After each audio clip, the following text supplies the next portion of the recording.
Assalamualaikum warahmatullahi wabarakatuh. Waalaikumsalam warahmatullahi wabarakatuh. Selamat sore sahabat netizen dimanapun Anda berada. Alhamdulillah, senang sekali saya Nur Sodik LHD bisa menyapa kembali sahabat-sahabat netizen TV yang pada kesempatan kali ini saya tidak sendiri. Saya hadir bersama sahabat saya juga, yaitu Gusman Muhammad. Ya, beliau adalah salah satu akademisi di YIN Sultan Amai Gorontalo yang dalam hal ini fokus dalam bidang kajian sejarah kebudayaan Islam. Sahabat-sahabat netizen, saya pada sore hari ini akan memandu diskusi tentang temanya kasih sayang Rasulullah terhadap anjing. Ini sangat menarik karena Rasulullah sebagai patron panutan ya kita sebagai umat muslim maupun umat yang lainnya, dengan kasih sayang, dengan perangainya yang baik tidak hanya sesama kepada manusia tetapi juga kepada seluruh alam yang ada di muka bumi ini gitu ya. Gimana kabarnya sahabat saya Gusman? Alhamdulillah. Ya, menarik sekali ini, kita akan berbincang kurang lebih selama 30 menit ke depan ya. Jadi silakan kepada sahabat-sahabat netizen yang lain, tema kita kali ini terkait kasih sayang Rasulullah terhadap anjing.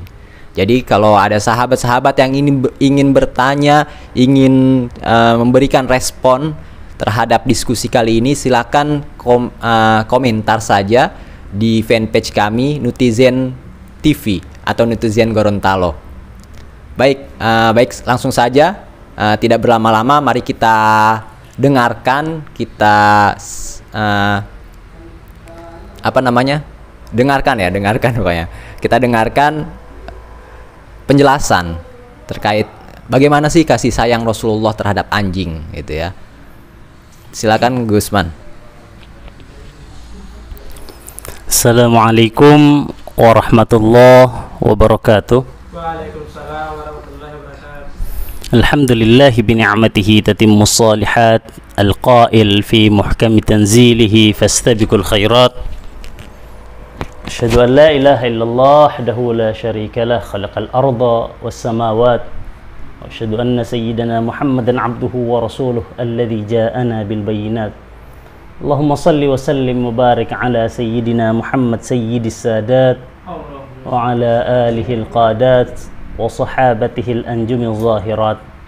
Amma ba'd. Puji syukur kita panjatkan kehadirat Allah Subhanahu wa taala. Salawat dan salam kita persembahkan kepada sang junjungan Muhammad sallallahu alaihi wasallam. Alhamdulillah ya, pada sore hari ini mendapat kesempatan dari teman-teman netizen untuk membahas tema yang menarik, perihal kasih sayang Rasulullah sallallahu alaihi wasallam yang tidak hanya terhadap manusia tapi juga terhadap binatang. Ya. Dalam hadis yang diriwayatkan oleh Tabrani, Rasulullah sallallahu alaihi wasallam bersabda, "Irhamu man fil ard yarhamukumullah man fis sama." Sayangi apa yang ada di bumi, maka penduduk langit akan menyayangi kamu. Nasihat Rasulullah sallallahu alaihi wasallam ini tentunya selaras dengan kepribadian beliau yang penyayang, juga selaras dengan pujian yang disematkan Al-Quran untuknya, untuk Rasulullah. Bagaimana Al-Quran mengatakan, Allah berfirman, وَمَا أَرْسَلْنَاكَ إِلَّا رَحْمَةً لِلْعَالَمِينَ. Tidaklah kami mengutus engkau wahai Muhammad kecuali sebagai rahmat untuk semesta alam raya. Sebagai rahmat untuk alam semesta, sebagai nabi yang terkenal di langit dan di bumi dengan sikap dan sifatnya yang penyayang, tentunya Rasulullah tidak hanya menyayangi kerabatnya, tidak hanya menyayangi sesama sahabatnya, tidak hanya menyayangi kaum muslimin secara keseluruhan, tapi juga menyayangi orang-orang yang berada di luar Islam. Kita bisa melihat bagaimana ketika Rasulullah sallallahu alaihi wasallam wafat, sebelum wafat Nabi itu sering menyuapi setiap paginya perempuan Yahudi yang buta. Setelah itu ketika Rasulullah sallallahu alaihi wasallam wafat, Abu Bakar datang bertanya kepada Aisyah, apa yang sering dilakukan Rasulullah semasa hidupnya? Aisyah pun memberitahu kepada Sayyidina Abu Bakar. Lalu Abu Bakar menggantikan Nabi untuk melaksanakan melakukan apa yang Nabi kerjakan semasa hidupnya. Di posisi ini Abu Bakar datang setiap hari. Abu Bakar datang kepada wanita tua Yahudi yang buta itu, kemudian menyuapinya. Sontak wanita Yahudi ini kemudian berkata sambil protes, "Siapa Anda?" "Oh," apa jawab Abu Bakar, "Saya orang yang sering menyuapi kamu setiap pagi." "Tidak," kata wanita Yahudi, "tidak, bukan Anda. Yang menyuapi saya itu lembut perangainya, halus tangannya, dan itu saya tidak pernah merasa kesusahan mengunyah makanan ketika disuapi. Beliau, orang itu menyuapi saya, itu makanannya dikunyah dulu kemudian disuapkan kepada saya," kata wanita buta Yahudi ini. Dengan terisak Abu Bakar mengatakan, "Wanita Yahudi, orang yang engkau maksud itu sudah meninggal. Dialah Muhammad yang setiap harinya, yang setiap menyuapi kamu itu engkau maki dengan sumpah serapah. Hari ini dia sudah tidak ada, saya menggantikannya." Dengan terisak Abu Bakar menceritakan itu, bahwa yang sering menyuapi wanita Yahudi ini adalah Rasulullah, yang setiap kali bertemu itu wanita Yahudi memakinya. Akhirnya di sini wanita Yahudi tersebut kemudian menangis terisak, lalu meminta kepada Abu Bakar untuk membimbingnya membacakan 2 kalimat syahadat agar Islam di sana, agar dapat memeluk Islam. Nah, di sini poin, tidak hanya itu, dalam posisi itu dengan kemanusiaan. Juga di posisi lain Nabi pun punya rasa sayang yang lebih terhadap binatang. Ya, di sini kita melihat bagaimana kasih sayang Rasulullah sallallahu alaihi wasallam tidak hanya terhadap manusia, juga tidak terlepas bagaimana begitu penyayangnya Rasulullah sallallahu alaihi wasallam terhadap binatang. Kepada anjing misalnya, ya. Pada anjing misalnya, hewan yang sebagian besar dari kita dan sempat heboh kemarin adalah hewan yang binatang yang najis, ya, bagi orang-orang masyarakat muslim pada umumnya. Tapi kalau kita membaca kitab Al-Maghazi, kitab karangannya Al-Waqidiyah, itu diriwayatkan ketika Rasulullah sallallahu alaihi wasallam memimpin pasukan untuk Fathul Makkah dari Madinah, pasukan kaum muslimin yang dipimpin oleh Rasulullah itu berbondong-bondong. Di tengah perjalanan Rasulullah sudah berpesan kepada pasukan kaum muslimin, berpesan kepada pasukan kaum muslimin dengan mengatakan, "Hadza yaumul marhamah, laisa yaumul malhamah." Ini hari kasih sayang, bukan hari kebencian.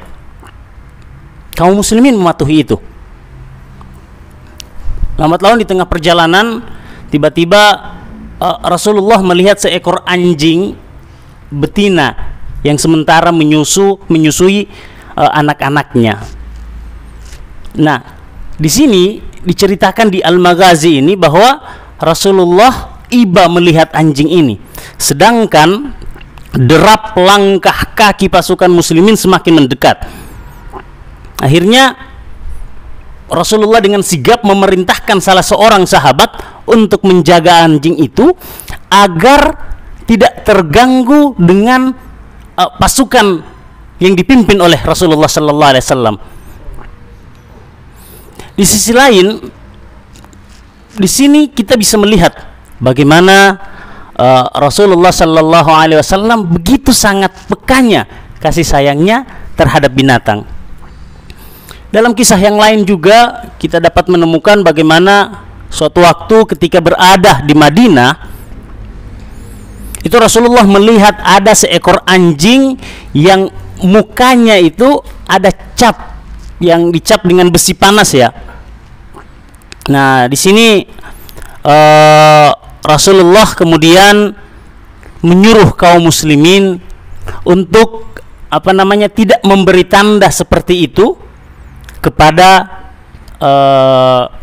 binatang, dengan contoh kasus anjing yang tadi yang dilihat oleh Rasulullah. Atau juga tentang kisah populer yang semua orang Islam itu sudah mendengar cerita ini.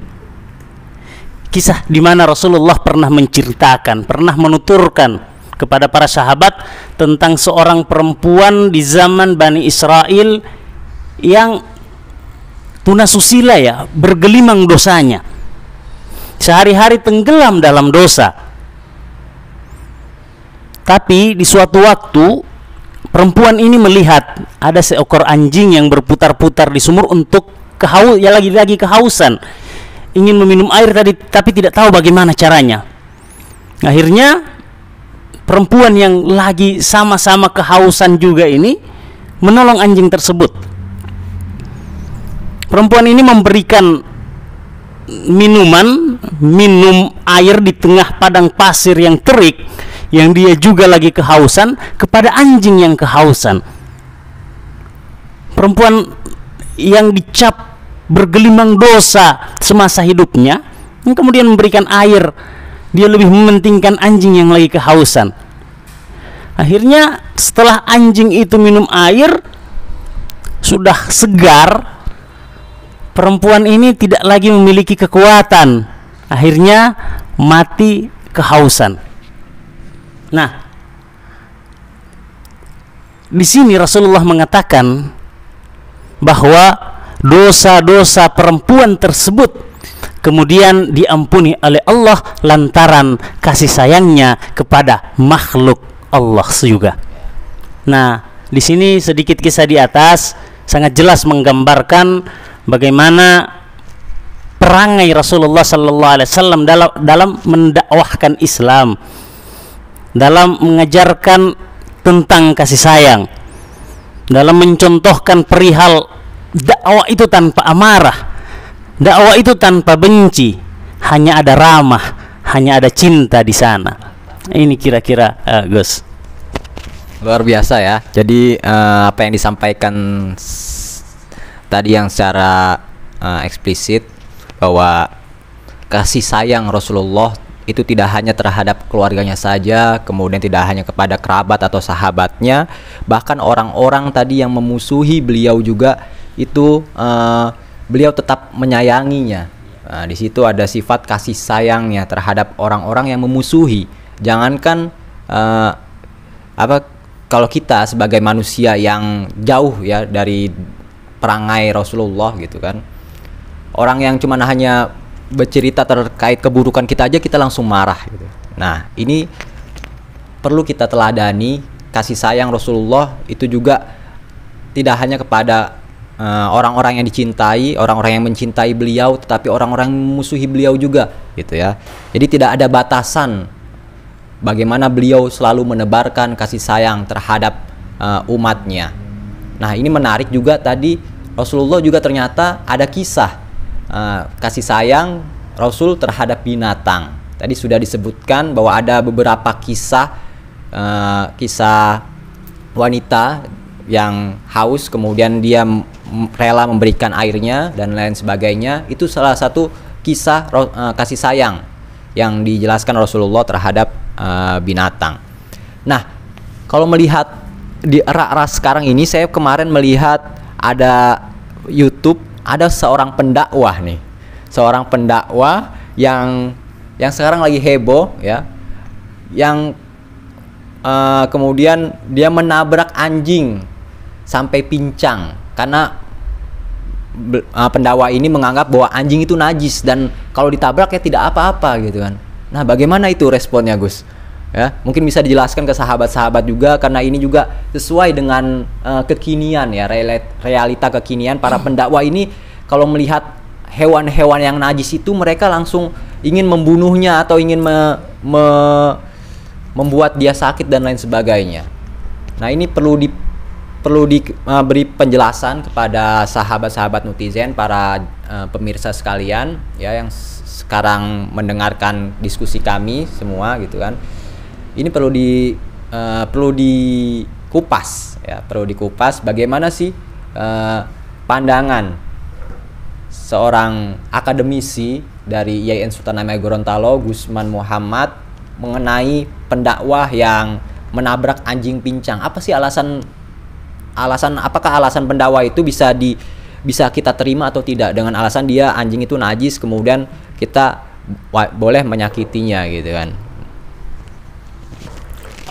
Ya. Sebagai seorang muslim, ya begini ya, sebagai seorang muslim yang mengikuti jalur Rasulullah sallallahu alaihi wasallam, yang mengaku umat Nabi Muhammad sallallahu alaihi wasallam, sudah seyogyanya begitu pula kita dalam mendakwahkan Islam. Dalam kisah-kisahnya, dalam sejarahnya, Rasulullah itu tidak pernah melakukan dakwah dengan amarah. Oke, bisa jadi kita tidak sesempurna Rasulullah, kita tidak sebaik Rasulullah dalam berdakwah, tapi paling tidak ada koridor yang sudah diwariskan oleh Rasulullah sallallahu alaihi wasallam.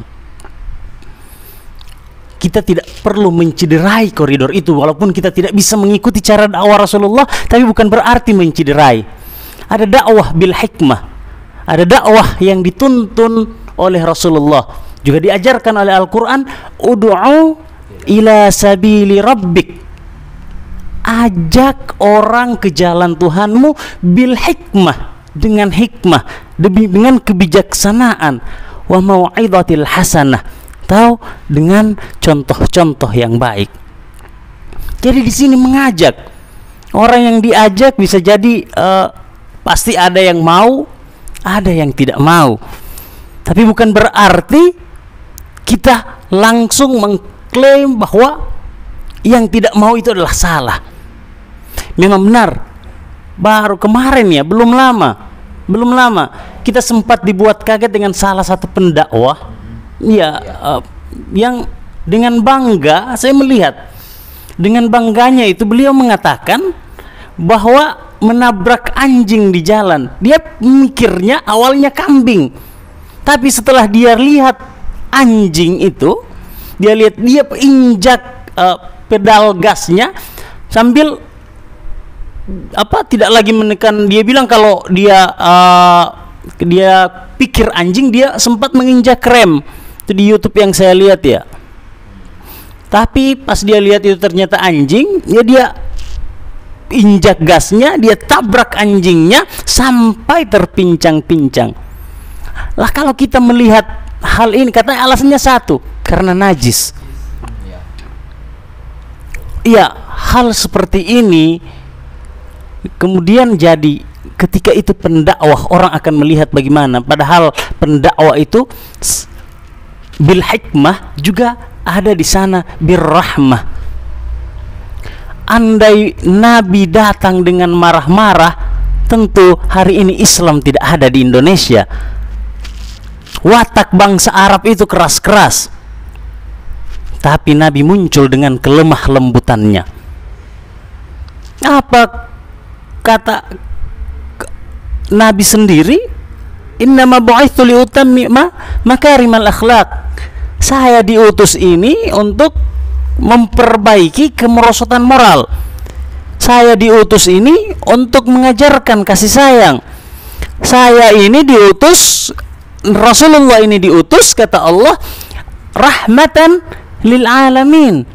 Bagaimana mungkin Islam akan jadi rahmatan lil alamin kalau muslimnya saja tidak rahmah kepada sesama? Nah, memang ini ada problem ya, agak jadi problem besar ketika dengan bangganya menyakiti makhluk Allah yang lain. Walaupun sebagian besar umat muslim di Indonesia dan umat muslim di dunia itu menganggap ada najis yang terkandung di anjing. Kira-kira seperti itu, Gus. Ya. Oke, iya tadi sudah disampaikan terkait masih dalam perihal anjing juga ya. Jadi saya juga masih bertanya-tanya dalam hati bahwa kenapa sih anjing itu kemudian dikonotasikan negatif gitu ya? Kenapa anjing itu, karena mungkin perspektif Islam itu bahwa anjing itu najis, tapi sekarang itu konotasi anjing itu kan sebagai hewan yang dipersalahkan gitu oleh semua orang, bahkan gitu ya kan, dikit-dikit anjing lu gitu. Nah itu kan bahaya juga, berarti kan menganggap orang najis atau bagaimana. Jadi saya pengen bertanya nih, pandangan Islam sendiri terkait anjing itu najisnya itu bagaimana sih? Ya. Oh iya, terima kasih. Jadi di posisi ini memang mayoritas ulama berpendapat bahwa anjing itu memiliki najis, yakni air liurnya. Namun meskipun ini yang paling penting, namun meskipun anjing itu najis, tapi bukan berarti kita tidak merasa kasihan, tidak menyayangi anjing. Apalagi ditabrak dengan sengaja ya, seperti kejadian kemarin yang sempat viral. Kembali ke pendapat mayoritas ulama menyatakan tubuh anjing itu najis jika basah, atau liurnya ya itu memang mengandung najis. Tapi di sini dalam posisi ini patut juga diketahui bahwa mazhab Hanafi dalam hal najis anjing ini berpandangan bahwa tubuh anjing itu tidak najis, hanya liurnya saja. Sedangkan mazhab Maliki malah berpandangan semua bagian dari anjing itu suci, itu bukan najis. Madhab ini, sebuah kultur itu terbangun dari madhab yang madhab yang dianutnya. Mayoritas kita di Indonesia ini misalnya itu berlatar belakang penganut madhab Syafi'i. Tentunya memandang anjing itu sebagai najis ya kalau basah. Tapi lagi-lagi saya harus tekankan, meskipun anjing itu najis, namun hal tersebut bukan berarti anjing tak boleh dikasihani. Hal tersebut bukan berarti kita semena-mena terhadap makhluk Allah yang lain. Itu penting. Nah, ini kembali ke tentang kenajisan anjing. Kita di Indonesia, mazhab Syafi'i bahkan menganggap anjing itu najis, selesai, karena kita penganut mazhab Syafi'i. Tapi kalau kita melihat di Tunisia, di Maroko, di Sudan, itu banyak orang muslim yang memelihara anjing, karena mereka yang di sana mayoritas kebanyakan itu bermadhab Maliki. Makanya kadang saya jadi curiga ya, ini pendakwah yang sempat viral kemarin itu belum pernah jalan-jalan ke Maroko, ke Tunisia atau ke Sudan. Makanya dia hanya lihat dengan pandangan mazhab orang-orang Indonesia. Akhirnya yang dia dakwahkan adalah tentang kebenaran mutlak versi dirinya sendiri, dan menganggap pandangan selainnya adalah salah. Kira-kira begitu, Gus. Ya, cukup mencerahkan juga ya. Jadi hukum perihal anjing itu najis berbagai perspektif dalam Islam gitu kan ya. Dari segi Imam Madzhabul Arba'ah, Imam 4 mazhab. saya juga pernah dengar ada pendakwah yang sering juga kalau ada rumah di situ ada anjing, malaikat dan bala tentaranya tidak akan datang ke situ, tidak akan memberikan berkah kepada rumah itu. Nah itu juga kan lagi-lagi kan anjing ini salah apa gitu kan? Dia juga kan makhluk Tuhan, makhluk Allah gitu ya. Seharusnya kan kita tetap harus ada hubungan kasih sayang antara manusia, antara binatang dan tumbuhan yang seperti dijelaskan tadi. Ya, jadi ada nggak sih gitu kisah yang dalam sejarah Islam gitu kan, ya, kisah mengenai anjing gitu kan dalam sejarah Islam. Kalau saya pernah baca dikit-dikit, katanya ada ketika misalnya sahabat siapa gitu kan, kemudian dia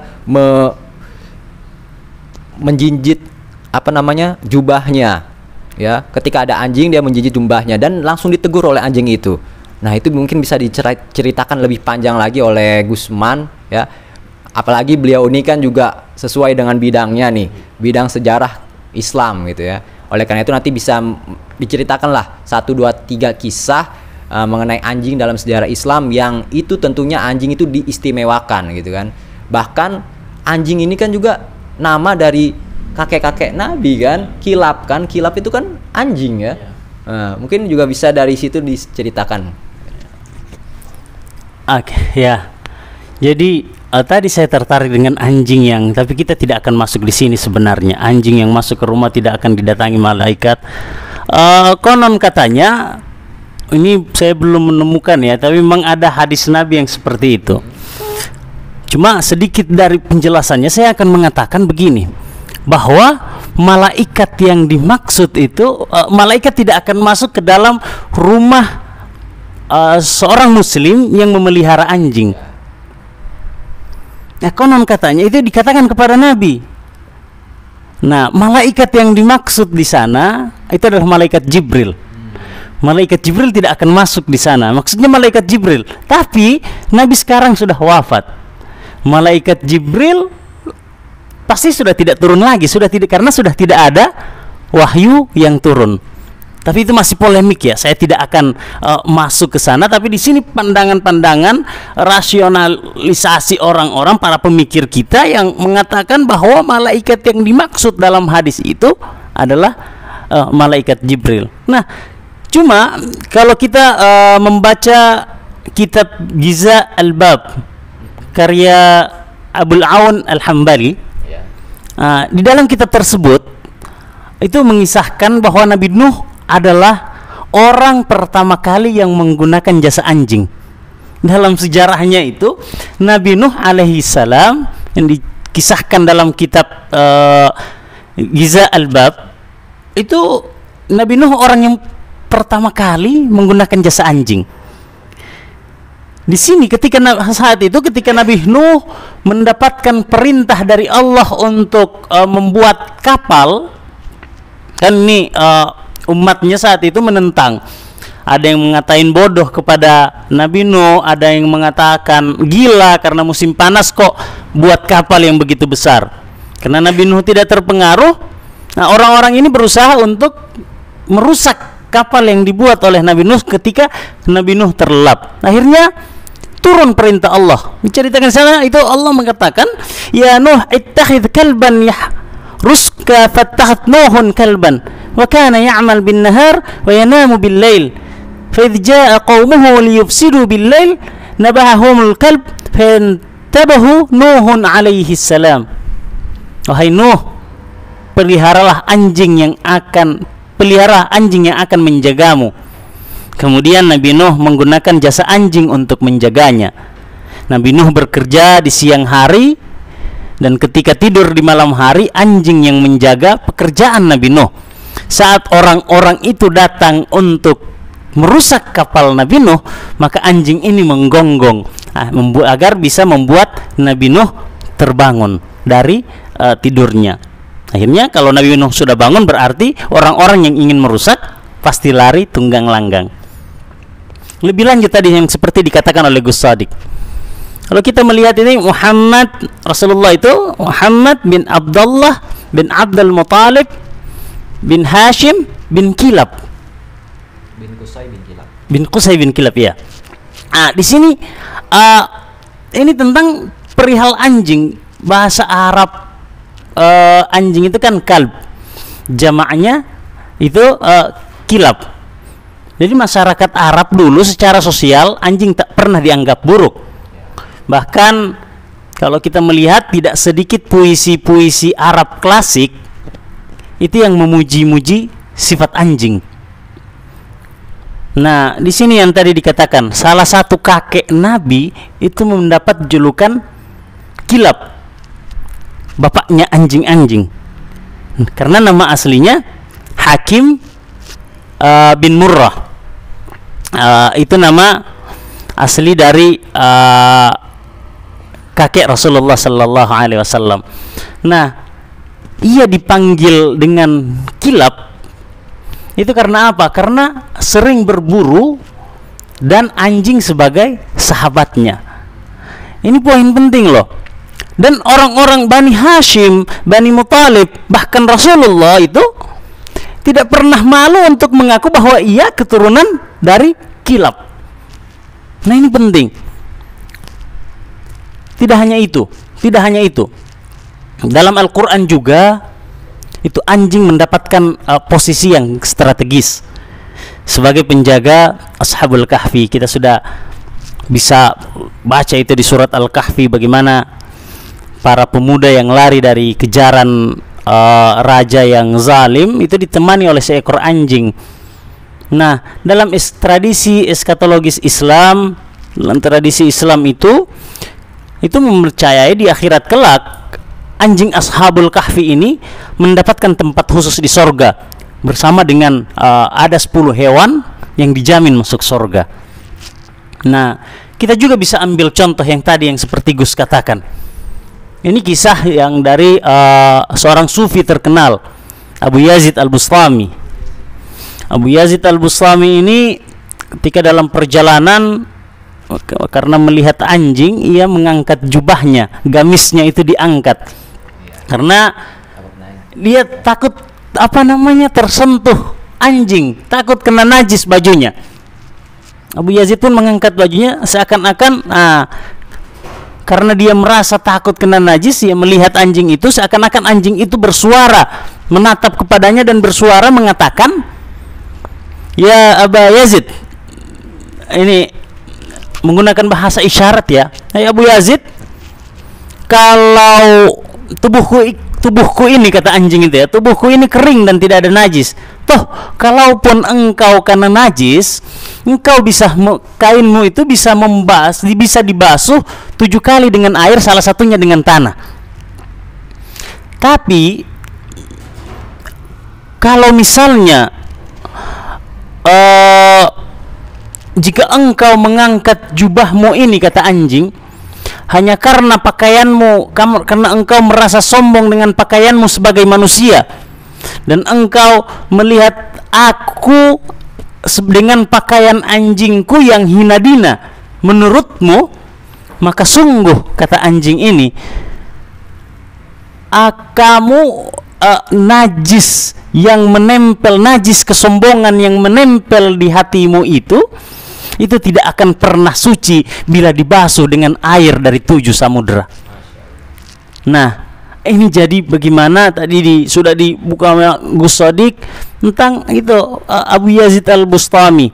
Dalam tasawuf, dalam tarekah, beliau sangat dikenal dengan orang yang begitu zuhudnya, begitu alimnya, tapi sempat mendapat teguran dari anjing agar jangan sampai ada kesombongan melihat sesama makhluk Allah. Ya Gus, kira-kira begitu Gus. Luar biasa ya kisah-kisah. Ternyata ada kisah-kisah yang menarik juga dalam sejarah Islam, bahwa anjing juga makhluk Allah yang butuh untuk diberikan kasih sayang. Jadi kita tidak kemudian memilah-milah karena anjing ini adalah dari hewan yang najis, kemudian bukan hewan Islam, hewan syariah gitu kan ya. Kemudian kita membencinya, kemudian kita melempari batu dan lain sebagainya. Ini bukan salah satu perangai yang dicontohkan oleh Rasulullah SAW. sebelum closing statement, saya akan menyapa dulu nih. Jadi banyak juga lumayan yang hadir di online ya, secara langsung live. Ini ada Ersyad Mamonto, salah satu pegiat budaya di Bintauna, luar biasa. Selamat sore Ersyad. Kemudian ada Kamar Hambena ya. Kamar Hambena ini salah satu ketua MWCNU Bintauna juga hadir. Alhamdulillah. Kemarin kita dari sana ya Gus ya. Kemarin kita dari sana ziarah-ziarah Raja Bintauna. Seharusnya nanti perlu ada sesi kedua lagi nih. Bagaimana sih refleksi atas ziarah-ziarah Raja Bintauna? Kan selama perjalanan 2 hari 2 malam di sana kan. Luar biasa. Terus juga ini ada pertanyaan juga dari Kamarham. Anjing ini adalah binatang yang paling setia. Iya, memang. Kalau kita melihat beberapa emang melihat orang-orang yang mempunyai anjing, kemudian dia didik dari kecil sampai besar, itu pasti akan setia kepada yang pemilik anjing tersebut gitu kan. Setia menjaga dan lain sebagainya. Bahkan ketika kalau saya dulu itu sering lihat film-film ya, film-film yang pasti ada film-film yang ada anjingnya, kemudian dia sangat setia untuk menjaga rumah sampai pemiliknya datang kembali, dia tetap masih di situ. Luar biasa. Bahkan juga ada sampai potongan video motivasi itu juga banyak ya, yang anjing itu kemudian nyuci baju untuk sang pemiliknya, karena sang pemiliknya itu seorang diri ya, kemudian dia menyuci baju dan lain sebagainya.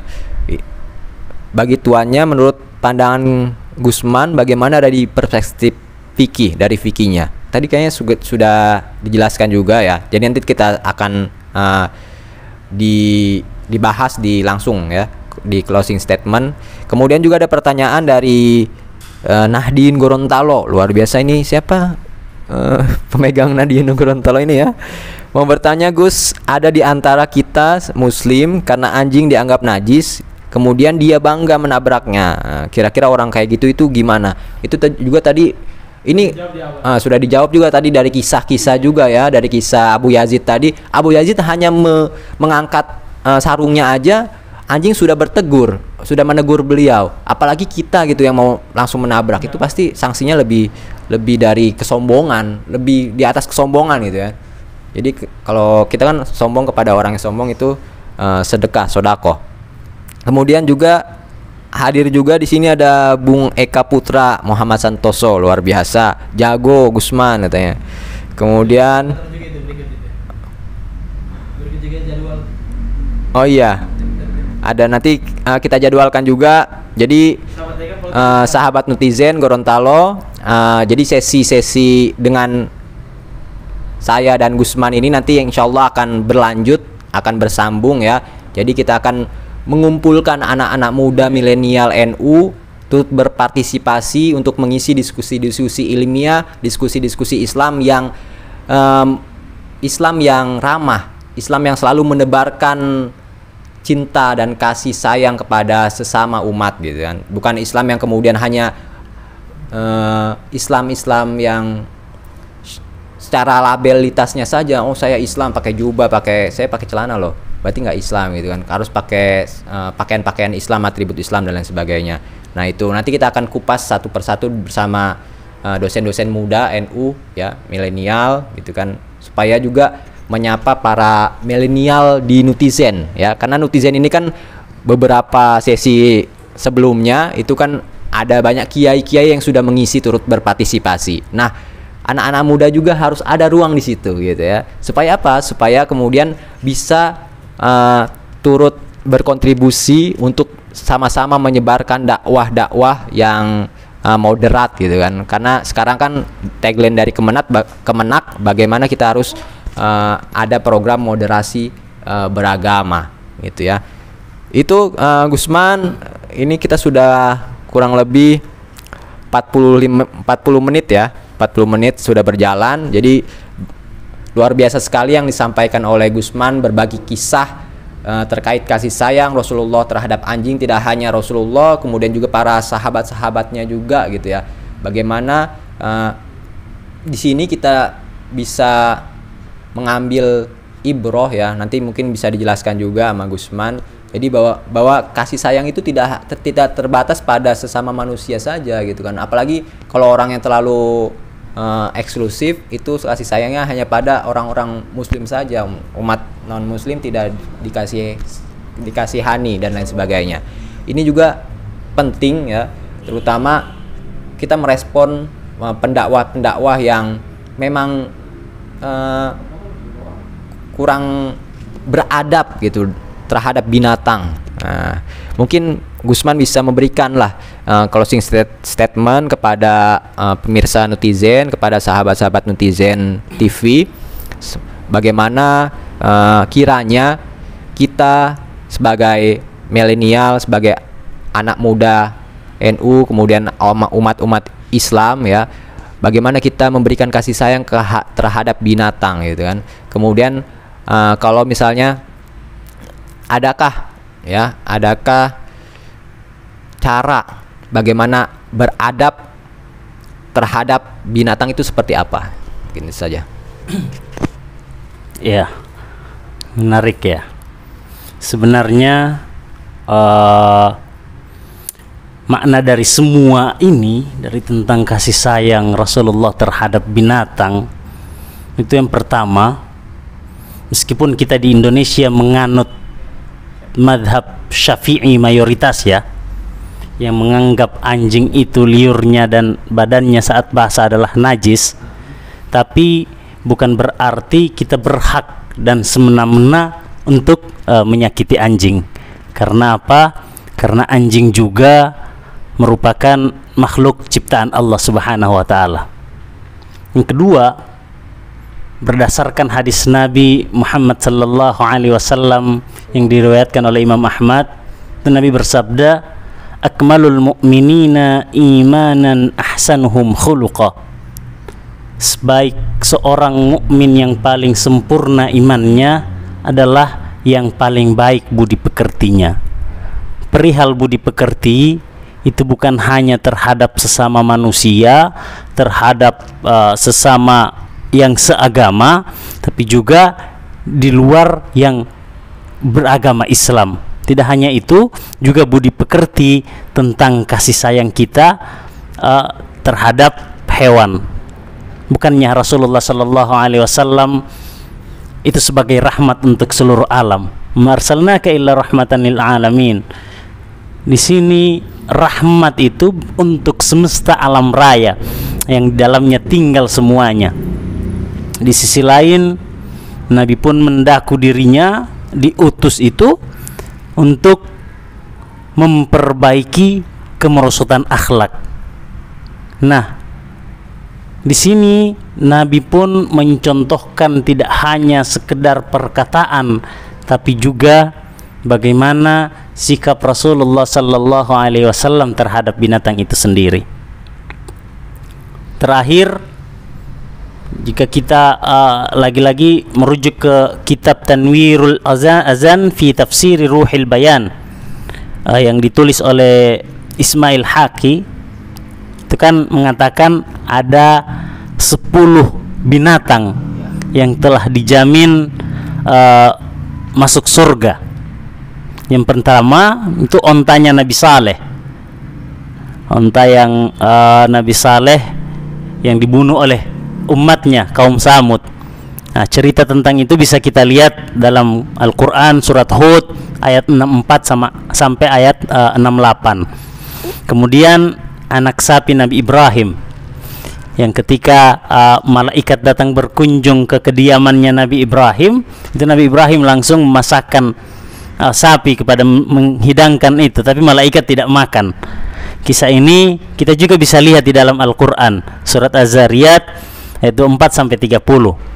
Lalu dombanya Nabi Ismail, domba yang mengganti ya, kisahnya itu ketika sampai kisah itu pun diabadikan sampai hari ini dengan adanya hari raya Idul Adha buat kita umat Islam. Itu ada terdapat di surat As-Saffat ayat 102 sampai 107. Kemudian sapi Nabi Musa yang ketika ada seorang Bani Israel, salah satu orang Israel yang terbunuh, kemudian umatnya ingin mencari tahu siapa pembunuhnya. Nah, ini pun masuk dalam dituliskan sama Ismail Haqi. Kemudian ikan pausnya Nabi Yunus. Ikan paus Nabi Yunus, subhanaka inni kuntu minadh dhalimin, itu yang memunculkan zikirnya Nabi Yunus, ikan paus ya, yang kemudian memuntahkan Nabi Yunus. Kemudian keledai yang disebutkan dalam surat Al-Baqarah ayat 259. Nah, menurut sebagian riwayat bahwa keledai itu adalah keledai miliknya Nabi Uzair alaihissalam. Kemudian semutnya Nabi Sulaiman, semut yang berdialog dengan Nabi Sulaiman. Setelah itu burung hudhud yang juga di zaman Nabi Sulaiman, tapi burung hudhudnya Ratu Balqis ya, yang kisahnya bisa kita lihat dalam surat An-Naml ayat 20 sampai 31. Kemudian anjing Ashabul Kahfi yang dikisahkan Al-Qur'an pada surat Al-Kahfi ayat 9 sampai 22. Itu di sana kisah itu bisa kita temukan. Dan terakhir binatang yang ke-10, ontanya Nabi Muhammad sallallahu alaihi wasallam. Kita lihat dari 10 hewan yang telah dijamin masuk surga, itu hewan yang punya nilai sejarahnya ya dalam sejarah Islam, itu bisa dikata dia sudah mengukir sejarah dalam Islam. Kan di Ruhil Bayan ini dijelaskan juga bahwa mereka mendapat jaminan masuk surga. Anjing yang kemarin yang sempat viral itu, seekor anjing ada jaminan untuk masuk surga. Lalu bagaimana dengan kita yang belum mendapatkan jaminan apa-apa? Apakah kita lari atau menciderai koridor dakwah yang diajarkan oleh Rasulullah sallallahu alaihi wasallam? Kira-kira begitu Gus Sadik. Terima kasih. Wallahu musta'an. Wassalamualaikum warahmatullahi wabarakatuh. Waalaikumsalam warahmatullahi wabarakatuh. Terima kasih kepada Gusman Muhammad yang telah berbagi pengalaman, berbagi ilmunya kepada kita semua. Jadi tema pada sore hari ini sangat simpel, tapi di situ sangat muatannya itu sangat mengena gitu ya. Mengena karena apa? Merefleksikan terhadap kehidupan saat ini ya, terhadap ada pendakwah yang kemudian dia menabrak seekor anjing sampai pincang dan merasa bangga malah gitu kan. Ini kan perlu kita respon dengan bahwa Islam itu bukan demikian. Ada adab-adabnya, ada akhlaknya. Karena ya masih ada di atas ilmu itu masih ada adab gitu ya. Itu mungkin yang bisa kita ambil dari sore hari ini bersama Gusman. Jadi perihal perangai Rasulullah yang memberikan dan menebarkan kasih sayang tidak hanya terhadap manusia, keluarga dan lain sebagainya, tapi juga terhadap binatang. Walaupun binatang itu dicap najis oleh sebagian umat gitu kan, termasuk umat Islam, bahwa binatang anjing itu najis. Kalau madhabnya madhab Syafi'i kan najis ya. Kalau madhab Maliki tadi yang disebutkan itu tidak najis itu. Mungkin itu saja sahabat-sahabat netizen dimanapun Anda berada. Terima kasih banyak telah menyaksikan diskusi kami. Kita akan kembali lagi dengan tema-tema yang tentu akan merespon fenomena-fenomena keberagamaan, fenomena-fenomena Islam sekarang gitu kan. Karena kita sebagai umat Islam itu harus terus dakwah. Dakwahnya juga harus dengan bil ilmi, dengan ilmu tentu ya. Tidak hanya sebatas modal mental saja, kemudian modal berani saja langsung dakwah. Nah, ini sama kayak pendakwah yang menabrak anjing itu, karena dia modal berani pengen menabrak anjing kemudian dia mendakwahkannya. Dia dengan tegas bahwa tidak apa-apa tabrak anjing sampai pincang karena itu najis, daripada nanti saya tersentuh najis gitu ya gitu. Mungkin itu saja. Terima kasih banyak kepada penonton semua ya yang sudah hadir, sudah setia hadir bersama kami.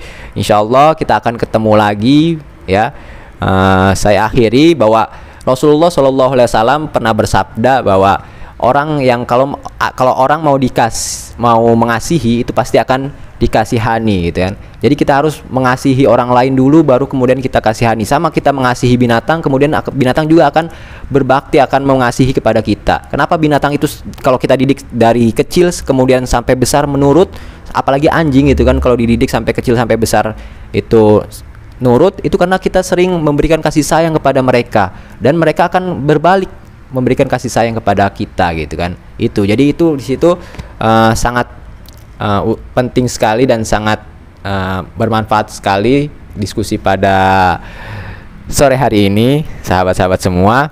Mungkin itu saja. Terima kasih Gusman telah menyempatkan waktunya, dan nanti kita akan berbicara bincang-bincang lagi dengan tema-tema yang lebih menarik lagi, lebih menggelitik lagi untuk bisa disampaikan kepada pemirsa netizen sekalian. Terima kasih dari saya, kurang lebihnya mohon maaf. Saya Nusodik LHD mengucapkan wallahul muwafiq ila aqwamit thoriq. Assalamualaikum warahmatullahi wabarakatuh.